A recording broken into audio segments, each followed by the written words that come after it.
Hello viewers, welcome to let's learn amazing. இன்னைக்கு நம்ம வீடியோல என்ன பார்க்க போறோம் அப்படின்னா, பாலிட்டியில உள்ள அரசியல் நிர்ணய சபையின் தோற்றம், அரசியல் நிர்ணய சபையின் தோற்றம் பத்தி தான் பார்க்க போறோம். லாஸ்ட் வீடியோல நம்ம என்ன பார்த்திருப்போம் அப்படின்னா, ஹிஸ்டரி ஆஃப் கான்ஸ்டிடியூஷன் அப்படின்ற டாபிக்ல வீடியோஸ் பார்த்திருப்போம். அந்த வீடியோ பார்க்காதவங்க அந்த வீடியோவும் பார்த்துருங்க. லிங்க்ல இந்த வீடியோக்கான டிஸ்கிரிப்ஷனை பாயிண்ட் பண்ணி கொடுக்குறேன். இப்ப அரசியல் நிர்ணய சபை நம்ம என்ன சொல்லியிருக்கோம் அப்படின்னா, ஹிஸ்டரி ஆஃப் கான்ஸ்டிடியூஷன்ல இந்தியாவுக்குன்னு ஒரு தனி அரசியல் அமைப்பு உருவாகுறதுக்கான காரணம், ரீசன், அதாவது நடந்த ஹேப்பனிங்ஸ்னா என்ன, நிகழ்வுகள்லாம் என்ன அப்படின்றத பார்த்திருப்போம். இப்ப சபை உருவாகணும் அப்படின்னு சொல்லி முடிவு பண்ணியாச்சு லாஸ்டா. அப்ப நீங்க இந்த கான்செப்ட்ல ஞாபகம் வச்சுக்க வேண்டிய டேட் என்ன அப்படின்னு பாத்தீங்கன்னா, December 6, 9, 10, 11 அடுத்தடுத்து. இது ஃப்ரீக்வெண்டா கேட்டுக்கிட்டே இருக்கக்கூடிய கொஸ்டின், ப்ரீவியஸ் இயர் கொஸ்டின்ல கண்டினியூஸா வந்துகிட்டே இருக்கக்கூடிய கொஸ்டின்ஸ். அதே மாதிரி இதை தெளிவாகவும் நீங்க படிச்சுக்கணும், நல்லா குழப்பம், சரிங்களா? ஆனா நம்ம கிளியரா கிளாரிட்டியோட ஒரு ஸ்டோரி பேஸ்ல படிச்சோம் அப்படின்னா ஈஸியா இருக்கும். ஃபர்ஸ்ட் பாருங்க, சபை உருவாகணும், சரிங்களா? சபை எப்ப தோன்றுது அப்படின்னா, December 6, 1946 அரசியல் நிர்ணய சபை ஃபார்ம் ஆகுது, தோற்றுவிக்கப்படுது. அப்ப ஃபார்ம் ஆயிருச்சு. சபை ஃபார்ம் ஆச்சுன்னா நமக்கு என்ன தேவை? அந்த குரூப்புக்கு ஒரு ஹெட் தேவை. அந்த ஹெட்டு தான் December 9 சூஸ் பண்றாங்க. எப்ப அப்படின்னா 1946 December 9 அந்த ஹெட்டை சூஸ் பண்றாங்க. அந்த ஹெட்டு சூஸ் பண்றதுதான் அந்த மீட்டிங்கோட முக்கியமான நோக்கமா இருக்கு. ஃபர்ஸ்ட் மீட்டிங் நடக்குது. ஆக்சுவலா December 9 ஃபர்ஸ்ட் மீட்டிங் நடக்குது. அந்த மீட்டிங்கோட மைய கருத்து என்ன அப்படின்னா, அந்த ஹெட்டை சூஸ் பண்றதா மைய கருத்து. ஹெட்டா யாரை சூஸ் பண்றாங்க அப்படின்னு பாத்தீங்கன்னா, சச்சிதானந்த சின்ஹா. ஆக்சுவலா ஹெட்ன்றவர் யாரு அப்படின்னா, இந்த அரசியல் நிர்ணய சபைக்கு டாக்டர் சச்சிதானந்த சின்ஹா. சச்சிதானந்த சின்ஹாவை சூஸ் பண்றாங்க. இந்த சச்சிதானந்த சின்ஹான்றவரு ஒரு டெம்பரரி லீடர் தான், அதாவது தற்காலிக தலைவர் அப்படின்ற விஷயத்துல இவங்கள சொல்றாங்க. தற்காலிக தலைவர். இவர் ரொம்ப அந்த கூட்டத்திலேயே ஆக்சுவலா முதியவரா இருக்காரு, வயசு அதிகமானவரா இருக்காரு. அப்ப அவரோட தலைமையிலேயே இருக்கட்டும் அப்படின்னு சொல்லி தற்காலிக தலைவரா சச்சிதானந்த சின்ஹாவை சூஸ் பண்றாங்க. இவங்களை யாரு ரெக்கமெண்ட் பண்றாங்க அப்படின்னு பாத்தீங்கன்னா, கிருபாலினி. கிருபாலினி இவங்க யாரு அப்படின்னா, அந்த டைம்ல ஐஎன்சியோட தலைவரா இருப்பாங்க, சரிங்களா? ஐஎன்சி படிக்கிறப்ப இன்னும் இவங்களை பத்தி டீட்டெயிலா படிப்போம். இந்த சச்சிதானந்த சின்ஹாவை யாரு ரெக்கமெண்ட் பண்ணிருப்பா அப்படின்னா, கிருபாலினி அவங்கதான் ரெக்கமெண்ட் பண்ணிருப்பாங்க. Recommended by Kirubalini. இதுதான் December 9 நடந்த நிகழ்வு. இப்ப December 10 என்ன ஆகுது அப்படின்னு பாத்தீங்கன்னா, இந்த சச்சிதானந்த சின்ஹா இறந்துடுறாரு. December 10, 1946 சச்சிதானந்த சின்ஹா டைடு, சரிங்களா? அப்ப அடுத்து நமக்கு யாரு தேவை? இன்னொரு தலைவர் தேவை ஃபர்ஸ்ட் அந்த கூட்டத்துக்கு அப்படின்னு சொல்லிட்டு December 11, 1946 பாத்தீங்க அப்படின்னா, நிரந்தர தலைவர், அதாவது சச்சிதானந்த சின்ஹாவை டெம்பரரியா போட்டிருப்பாங்க. இந்த இடத்துல நிரந்தர தலைவரா டாக்டர் ராஜேந்திர பிரசாத். ராஜேந்திர பிரசாத்த நிரந்தர தலைவரா பிக்ஸ் பண்ணிடுறாங்க. எதுக்கு? இந்த அரசியல் நிர்ணய சபையோட கூட்டத்தின் நிரந்தர தலைவரா December 11, 1946 டாக்டர் ராஜேந்திர பிரசாத்தை நியமனம் பண்றாங்க. இதுல துணை தலைவர்கள்லாம் யாரு அப்படின்னு பாத்தீங்கன்னா, H.C. முகர்ஜி. H.C. முகர்ஜி, கிருஷ்ணமாச்சாரி.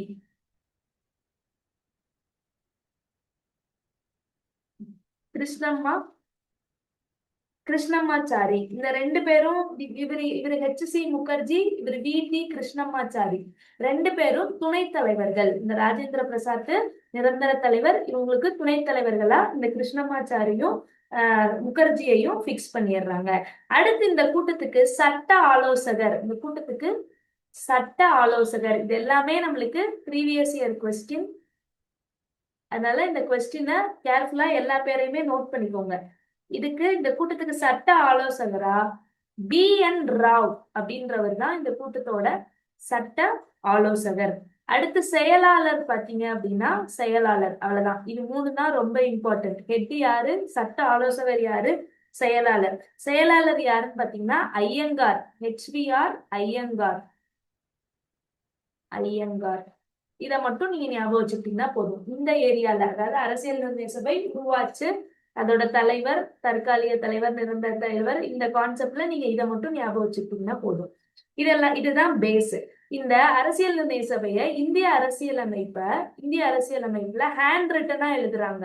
எப்ப யாரு அப்படின்னு பாத்தீங்கன்னா, இந்திய அரசியலமைப்ப ஹேண்ட் ரிட்டனா எழுதினவர் பேரு யாருன்னா, ஹேண்ட் ரிட்டன்னா நம்ம கைப்படவே எழுதுறது அந்த புக்கை. இன்னும் அதோட காப்பி இருக்கு. நரே ரைசடா அப்படின்றவரு எந்த மொழியில எழுதுறாங்க அப்படின்னா இத்தாலிய பாணியில ஹேண்ட் ரிட்டனாவே அந்த அரசியலமைப்பை எழுதுறாங்க. இந்த காப்பி ஹீலியம் வாயு போட்டு இன்னும் நம்மளுக்கு பாதுகாப்பா வச்சிருக்காங்க இந்த நோட்ஸ். இது அரசியல் நிர்ணய சபையோட பேஸ். இப்ப பாருங்க, இந்த அரசியல் நிர்ணய சபை உருவாயிருச்சு. உருவானோடனே நம்ம என்ன ஆக்சுவலா ரெடி பண்றோம்? கான்ஸ்டிடியூஷன் புக்கு தான் ரெடி பண்றோம். அப்ப அதை ரெடி பண்றதுக்கு ஃபர்ஸ்ட் ஒரு குறி இருக்கணும், ஒரு குறிக்கோள் இருக்கணும். நீங்க எந்த புக் எடுத்துக்கிட்டீங்க அப்படின்னாலும் பேக் சைடு கவர் பேஜ்ல பாத்தீங்கன்னா ஒரு பேராகிராஃப் மாதிரி கொடுத்துருப்பாங்க. அந்த ஜிஸ்ட்ல என்ன சொல்லியிருப்பாங்கன்னா, அந்த புக்ல என்ன கொடுக்க வர்றாங்க அப்படின்ற அந்த ஓவரால் அவுட்லுக்கோ கொடுத்துருப்பாங்க. அப்ப அது மாதிரி நமக்கு என்ன வேணும் அப்படின்னா, ஒரு புக்கு வேணும் அப்படின்னா அதை பத்தினா ஒரு குறிக்கோள் இருக்கணும். அந்த புக்ல நம்ம என்ன சொல்ல வர்றோம் அப்படின்ற ஒரு குறிக்கோள் தெரியணும். அப்ப குறிக்கோள் தீர்மானம், ஆக்சுவலா குறிக்கோள் தீர்மானம் அடுத்து ரெடி பண்ணணும், புக்கு ரெடி பண்ணணும்னு சொன்னோன்னே. அப்ப இந்த குறிக்கோள் தீர்மானத்தை கொடுத்தவர் தான் யாரு அப்படின்னு பாத்தீங்கன்னா ஜவஹர்லால் நேரு. ஜவஹர்லால் நேரு அவர் என்னைக்கு கொடுக்குறாரு அப்படின்னு பாத்தீங்கன்னா டிசம்பர் 13, 1946. இங்க 11ல எல்லாமே பிக்ஸ் ஆயிருது குரூப் எல்லாமே. அப்ப டிசம்பர் 13 ஜவஹர்லால் நேரு தனது குறிக்கோள் தீர்மானத்தை வெளியிடுகிறார். அந்த குறிக்கோள் தீர்மானத்துல என்ன இருக்கு அப்படின்னா, இந்த புக்குக்குள்ள என்ன கண்டென்ட் இருக்கணும், எப்படிலாம் இருக்கணும், அது எதை பேஸ் பண்ணி இருக்கு, அது என்ன கான்செப்டை வச்சு இருக்கணும், அந்த புக்ல என்ன அடங்கி இருக்கு, மெயினா அந்த புக்கோட நோக்கம் என்ன அப்படின்றத ஜவஹர்லால் நேரு டிசம்பர் 13 அப்ப வெளியிடுறாரு. அந்த இந்த இவரு வெளியிட்டதுதான் என்ன பண்றாங்க அப்படின்னா, இந்த ஒரு டேட் ஞாபகம் வச்சுக்கோங்க. அடுத்து ஜனவரி 22, 1947 இவரு ரிலீஸ் பண்ண உடனே அதுல சின்ன சின்ன கரெக்ஷன், எல்லாரும் சஜஷன் சொல்லுவாங்கல்ல, அதெல்லாம் எடுத்துட்டு ஜனவரி 22, 1947ல இந்த குறிக்கோள் தீர்மானத்தை எல்லாரும் அக்செப்ட் பண்ணிக்கிறாங்க. ஓகே, இந்த பாணியில தான் இருக்கணும், இதெல்லாம் கவர் பண்ணியிருக்கணும் அப்படின்ற விஷயத்த அக்செப்ட் பண்ணிக்கிறாங்க. இந்த தீர்மானம் அப்ப கொண்டு வந்த தீர்மானம் தான் நம்ம இப்ப கான்ஸ்டிடியூஷன்ல ஃப்ரண்ட் பேஜ்ல முகவுரைன்னு இருக்கும். அந்த தீர்மானம் என்ன அப்படின்னா இவர் ஜவஹர்லால் நேரு சொன்னதுதான். ஓகே, இப்ப ஒரு புக்கு சொல்லியாச்சு. புக்கோட அடுத்து அந்த புக்குக்கான குறிக்கோள் என்ன அப்படின்றதையும் டிஃபைன் பண்ணியாச்சு. இப்ப குறிக்கோள் சொல்லிட்டோம்னா அடுத்து நமக்கு என்ன தேவை? அந்த புக்கு எழுதுறதுக்கான மெம்பர்ஸ் தேவை. அப்ப மெம்பர்ஸ் தான் என்னன்னு சொல்றாங்க அப்படின்னா சட்ட வரைவு குழு. இந்த குழுல இருக்கவங்க தான் அந்த புக்கை எழுத போறாங்க. அந்த குழுல எத்தனை பேர் இருக்காங்க அப்படின்னு பார்த்தோம் அப்படின்னா 7 மெம்பர்ஸ் இருக்காங்க. 7 மெம்பர்ஸ்ல ஒரு ஹெட் பிளஸ் 6 மெம்பர்ஸ். இந்த ஹெட் யாரு அப்படின்னா அம்பேத்கர் தான் இந்த டீமுக்கான ஹெட்டா இருப்பாரு. இந்த அம்பேத்கர் பிளஸ் 6 மெம்பர்ஸ் இருப்பாங்க. 6 மெம்பர்ஸ்ல யாரெல்லாம் இருக்காங்க அப்படின்னா கோபாலசாமி ஐயங்கார், அல்லாடி கிருஷ்ணசுவாமி ஐயர், முன்ஷி, மாதவ் ராவ், சாதுல்லா,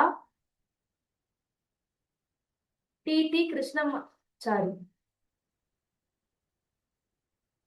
கிருஷ்ணமாச்சாரி. இந்த 7 மெம்பர்ஸ் தான் இருப்பாங்க. இது எல்லாமே ப்ரீவியஸ் இயர் கொஸ்டின். இந்த 7 மெம்பர்ஸையும் நீங்க கண்டிப்பா படிக்கணும். இந்த மெம்பர்ஸை எப்படி ஞாபகம் வச்சிருக்கணும் அப்படின்றதுக்கான வீடியோ நம்மளோட சேனல்ல ஷார்ட்ஸ்ல இருக்கு. அதை வச்சு நீங்க கேம் மாஸ்க் அப்படின்ற கான்செப்ட் அதுல சொல்லியிருப்போம். அதை ரெஃபர் பண்ணி அந்த வீடியோல பார்த்து இந்த 7 பேரையுமே மைண்ட்ல வச்சுக்கோங்க. இதுல என்ன அப்படின்னு பாத்தீங்கன்னா இந்த சட்ட வரைவு குழுல இந்த 7 மெம்பர்ஸ் தான் இருக்காங்க. இதுல தலைமை வரைவாளர் யாரு அப்படின்னு பார்த்தோம் அப்படின்னா எஸ்.என். முகர்ஜி. நம்ம ஏற்கனவே மேல என்ன பார்த்திருப்போம்? துணைத் தலைவர்கள் பார்த்திருப்போம். துணைத் தலைவர்கள்ல இங்க வந்திருக்கவர் யாரு அப்படின்னு பாத்தீங்கன்னா H.C. முகர்ஜி. இந்த இடத்துல நம்ம என்ன பாக்குறோம் அப்படின்னா தலைமை வரைவாளர்ல யாரு அப்படின்னு பாத்தீங்கன்னா எஸ்.என். முகர்ஜி. அவர் வேற, இவர் வேற. இந்த 2 பேர் தான் இருப்பாங்க. இந்த அம்பேத்கர் தான் இதோட ஹெட். இவரோட கான்ட்ரிபியூஷன் இதுல அதிகமா இருக்கும். அதனாலதான் இந்த அம்பேத்கரை இந்திய அரசியலமைப்பின் தந்தை, இந்திய அரசியலமைப்பின் தலைமை சிற்பி, நவீன மனு, ஆக்சுவலா இந்திய அரசியலமைப்பின் தந்தை, நவீன மனு, இந்திய அரசியலமைப்பின் சிற்பி, இந்த நேம்ல எல்லாம் யார சொல்றோம் அப்படின்னா அம்பேத்கரை சொல்றோம். இவரோட பங்கு இதுல அலாதியான பங்கு. அதனாலதான் அவருக்கு இந்த பேரு சர்நேம் எல்லாம் இருக்கு. இந்த சட்ட வரைவு குழுவை வச்சு இதை மட்டும் நீங்க தெரிஞ்சுக்கிட்டீங்கன்னா போதும், எக்ஸாம் பாயிண்ட் ஆஃப் வியூ. அடுத்து ஃபார்ம் ஆனது. ஃபார்ம் ஆனது எப்ப அப்படின்னா, இந்த ஃபார்ம் ஆனதோட ஹிஸ்டரி. எவ்வளவு நாள் ஃபர்ஸ்ட் ஒர்க் பண்றாங்க அப்படின்னு பாத்தீங்கன்னா, இது எல்லாமே ப்ரீவியஸ் இயர் கொஸ்டின், அதனால எல்லாமே தெரிஞ்சுக்கோங்க. 2 years 11 months 18 days. சில டைம் 17 days கொடுத்தாலும் அது கரெக்ட் தான், 1 day முன்ன பின்ன இருக்கலாம். அடுத்து பாத்தீங்க அப்படின்னா இது நம்பர் ஆஃப் டைம் டேக்கன். அடுத்து பாத்தீங்கன்னா எவ்வளவு நாட்கள் ஆச்சு அப்படின்னா 165 days இது நடந்திருக்கு. எத்தனை சிட்டிங்ஸ், அதாவது இவங்க எல்லாம் கலந்து ஆலோசிச்சது 11 சிட்டிங்ஸ், 11 அமர்வுகள் நடந்திருக்கும். எத்தனை திருத்தங்கள் கொடுத்திருப்பாங்கன்னா 2, 4, 7, 3 இத்தனை திருத்தங்கள் கொடுத்திருப்பாங்க. அதுல அவங்க ஃப்ரேம் பண்ணதுல ஜஸ்ட் அத கன்சாலிடேட் பண்ணி கொடுத்தது பாத்தீங்க அப்படின்னா 2473. எல்லாமே ப்ரீவியஸ் இயர் கொஸ்டின். இது எப்படி ஞாபகம் வச்சுக்கலாம்னா 2 years 11 months 18 days இது நீங்க படிச்சிருவீங்க. 165 days 11 சிட்டிங். இது பாருங்க 24 மணி நேரமும் 7 நாளும் 3 வேலையுமே இதே சிந்தனையிலேயே இருந்திருக்காங்க அதை எழுதுறவங்க எல்லாருமே. இந்த இதுக்கு எப்படி கொடுக்கலாம், அதுக்கு எப்படி கொடுக்கலான்னு. அதான் ஒரு சின்ன ஷார்ட்கட்டு, இதையும் ஞாபகம் வச்சுக்கோங்க. இது எவ்வளவு ஸ்பெண்ட் பண்ணிருக்காங்க அப்படின்னா, அப்ப டைம்ல 64 lakhs ஸ்பெண்ட் பண்ணிருக்காங்க இந்த கான்ஸ்டிடியூஷன் புக்கு உருவாகுறதுக்கு. 60 கண்ட்ரீஸ்ல இருந்து வெவ்வேறு சட்டங்களை எடுத்திருக்காங்க. நிறைய சட்டங்கள் பின்னாடி படிப்போம் வரிசையா. அது எல்லாமே 60 கண்ட்ரில இருந்து எடுத்திருக்காங்க. அடுத்து பாத்தீங்க அப்படின்னா இதுல ஒரு இம்பார்ட்டன்ட் ஆனது, மெயினா யாரோடதுல இருந்து அதிகமா எடுத்திருக்காங்கன்னா இங்கிலாந்தோடதுல இருந்து எடுத்திருக்காங்க, வெளியே இருந்து எடுத்ததுல. அதே மாதிரி நம்மளோட இந்திய அரசு சட்டம், நம்ம ப்ரீவியஸ் வீடியோல சொல்லியிருக்கோம் இதை பத்தி. இந்திய அரசு சட்டம் 1935 இருந்து 60% ஆஃப் த சட்டங்கள் இதுல இருந்து நம்ம எடுத்திருக்கோம். அதே மாதிரி பாத்தீங்கன்னா நம்ம இந்திய அரசு சட்டம் 1935 போன வீடியோல என்ன சட்டங்கள்லாம் கொண்டு வந்திருக்காங்க அப்படின்றது சொல்லியிருக்கோம். அதுல ஞாபகம் இருக்கிற சட்டங்களை கமெண்ட் செக்ஷன்ல ஆன்சர் பண்ணுங்க. இதுதான் நீங்க ஃபார்ம் பண்ணக்கூடிய ஃபார்ம் ஆனதுக்கான டேட்டா. நீங்க இந்த அளவுக்கு தெரிஞ்சுட்டீங்க அப்படின்னாலே போதும். அடுத்து ஏற்றுக்கொள்ளப்பட்ட நாள், எப்ப அக்செப்ட் பண்ணிருக்காங்க அப்படின்ற கான்செப்ட் பார்க்க போறோம். அப்போ உருவாயிருச்சு, ஃபார்ம் பண்ணிட்டாங்க, எப்ப அக்செப்ட் பண்றாங்க அப்படின்றது பாத்தீங்கன்னா இட் வாஸ் அக்செப்டட். இதுல 2, 3 கொஸ்டின் இருக்கு மெயினா. அக்செப்டட் வேற, நடைமுறைக்கு வந்தது வேற. ஏற்றுக்கொள்ளப்பட்டதுன்னா எல்லாரும் ஓகே அப்படின்னு சொல்லிட்டாங்க. நடைமுறைனா எக்ஸிஸ்டன்ஸ், அதாவது ஃபோர்ஸுக்கு வர்றது.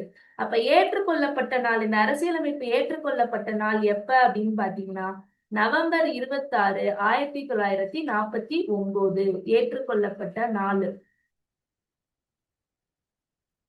இது November 26 ஏற்றுக்கொள்றாங்க.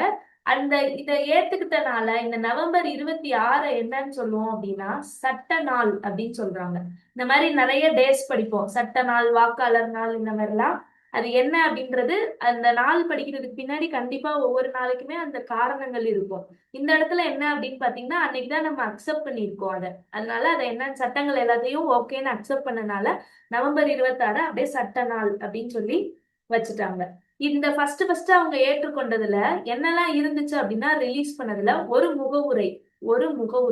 அந்த புக்ல என்ன இருந்துச்சுன்னு சொல்லலாம். ஒரு புக் இருந்துச்சுன்னா நம்மளுக்கு எல்லா புக்லயுமே ஃபர்ஸ்ட் என்ன பார்த்திருப்போம், கான்டென்ட்ஸ் இருக்கும், என்ன பேஜ்ல இருக்கும்ன்றது. அதுதான் ஒரு முகவுரை. 22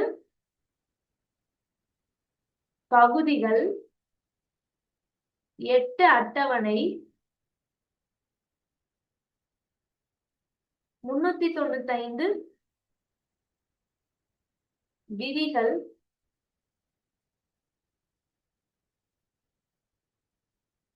7 அடிப்படை உரிமை, 10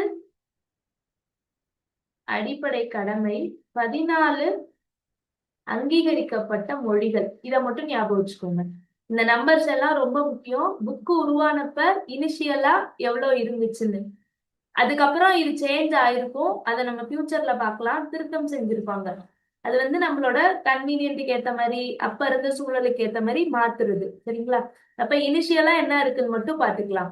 எத்தனை முகவுரை அப்படின்னா புக்குக்கு ஒரே ஒரு முகவுரை. இதை கொடுத்தவங்க தான் யாரு? மேல நம்ம சொல்லியிருக்கோம். கமெண்ட் செக்ஷன்ல கமெண்ட் பண்ணுங்க. 22 பகுதிகள் உள்ள இருக்க பகுதிகள். ஆக்சுவலா இந்த 395 விதிகள் இருக்கும். இந்த விதிகளை ஃபுல்லா ஸ்பிளிட் அவுட் பண்ணுவாங்க. இது இந்த யூனியனுக்குரியது, இது ஸ்டேட்டுக்குரியது, இது முனிசிபாலிட்டிக்குரியது, இது பஞ்சாயத்துக்குரியது, அந்த மாதிரி இது பினான்ஸ் சம்பந்தமானது அப்படின்னு சொல்லி 22 பகுதியா பிரிச்சிருப்பாங்க. சிம்பிளிஃபைடு வெர்ஷனா. அப்ப அந்த அந்த பேஜை ஓபன் பண்ணா போதும், அதுக்கு ரிலேட்டடா இருக்கும் அந்த மாதிரி. இதையும் சிம்பிளிஃபைடா என்னன்னு பிரிச்சிருப்பாங்க அப்படின்னா 8 அட்டவணை. ஜஸ்ட் 8 இதுக்குள்ள எல்லாத்தையும் அடக்குற மாதிரி ஹோல் இதையும் கவர் பண்ற மாதிரி கொடுத்திருப்பாங்க. அடுத்து அடிப்படை உரிமைகள். உரிமைகள் 7, அடிப்படை கடமை கண்டிப்பா செய்ய வேண்டிய கடமைகள்னு 10, மொழிகள் அங்கீகரிக்கப்பட்ட மொழிகள் 14. இது நமக்கு இனிஷியலா இருந்தது. இப்ப அடுத்து இது வந்து இந்த புக்கோட ஒரு கெஸ்டர். அடுத்து நம்ம என்ன பார்க்க போறோம் அப்படின்னா அந்த கூட்டத்தோட கடைசி கூட்டம். அரசியல் நிர்ணய சபை எல்லாம் ரெடி பண்ணியாச்சு, புக்கு அக்செப்ட் பண்ணிட்டாங்க, புக்கு ஃபுல்லா வந்துருச்சு. அப்ப கடைசி கூட்டம் எப்ப நடந்திருக்கும் அப்படின்னு பாத்தீங்கன்னா அரசியல் நிர்ணய சபையின் கடைசி கூட்டம் ஜனவரி 24, 1950 தான் கடைசி கூட்டம் நடக்குது. நமக்கு தெரியும் ஜனவரி 26 தான் நமக்கு வந்து ரிபப்ளிக் டே. ஆக்சுவலா புக்கு அக்செப்ட் பண்ணது எப்பன்னு நம்ம சொல்லியிருக்கோம் நவம்பர் 26. ஆனா நம்ம அதை கோர்ஸுக்கு கொண்டு வர்றது எப்ப அப்படின்னா ஜனவரி 26. இது ஏன் அப்படின்னா ஐஎன்சில நம்ம 1929 இருந்து பூர்ண ஸ்வராஜ்யம் அப்படின்னு சொல்லி ஒரு கான்செப்ட் படிப்போம். பூர்ண சுயராஜ்யம் அப்படின்னு சொல்லி ஐஎன்சி படிக்கிறப்ப இது நம்ம சொல்லுவோம். இதுபடி நம்ம என்ன பண்ணுவோம் அப்படின்னா 1929 இருந்தே ஒவ்வொரு ஜனவரி 26ம் பிளாக் ஹாய்ஸ் பண்ணிடுவோம். நம்ம அந்த டேவை நம்ம இதை ஒட்டி வர்றதுனால நம்ம இந்த டேவையே எடுத்துக்கலாம் அப்படின்னு சொல்லி ஜனவரி 26, 1913 இருந்து நம்மளா பிளாக் ஹாய்ஸ் பண்ண ஸ்டார்ட் பண்ணிடுவோம் இந்தியன் பிளாக. அதனால அந்த டேவையே வச்சுக்கலாம்னு சொல்லிதான் நவம்பர் 26 இருந்து இங்க ஜனவரி 26 வரைக்கும் வெயிட் பண்ணி ஜனவரி 26 நமக்கு ரிபப்ளிக் டேவா கொண்டு வராங்க. அப்ப 24ல கடைசி கூட்டம் நடக்குது. நமக்கு ஜனவரி 26 ரிபப்ளிக் டேன்னு நமக்கு சொல்ல போறாங்க, அனௌன்ஸ் பண்ண போறாங்க. அப்ப நமக்கான ரிபப்ளிக் டே சொல்றதுக்கு முன்னாடி நமக்கான ஒரு தேசிய கீதம், தேசிய பாடல்லாம் வேணும் ஒரு ரிபப்ளிக் வர்றதுக்கு முன்னாடி. அப்ப தேசிய கீதம், தேசிய பாடல், தேசிய பாடல் இதெல்லாம் எப்ப வருது அப்படின்னா ஜனவரி 24, 1950லயே ஏற்றுக்கொள்ளப்படுறாங்க. இது எல்லாமே ப்ரீவியஸ் இயர் கொஸ்டின். தேசிய கீதம் பாடல் ஜனவரி 24. அடுத்து தேர்தல் ஆணையம். இங்க சொல்லிட்டோம், இதுல ஓட்டு போடுறது, லீடர்ஸ் செலக்ட் பண்றது எல்லாமே இருக்கும்.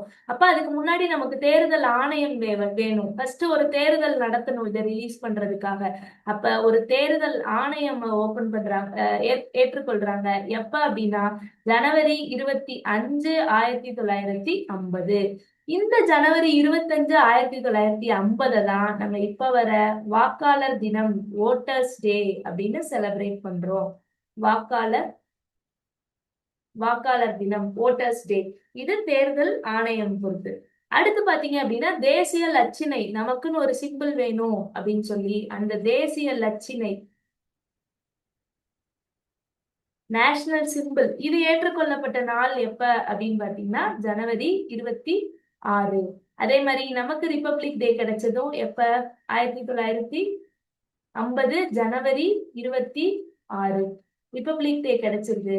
அதுக்கப்புறம் ஒரே ஒரு டே மட்டும் இதையும் தொடர்ந்து இருக்கும்.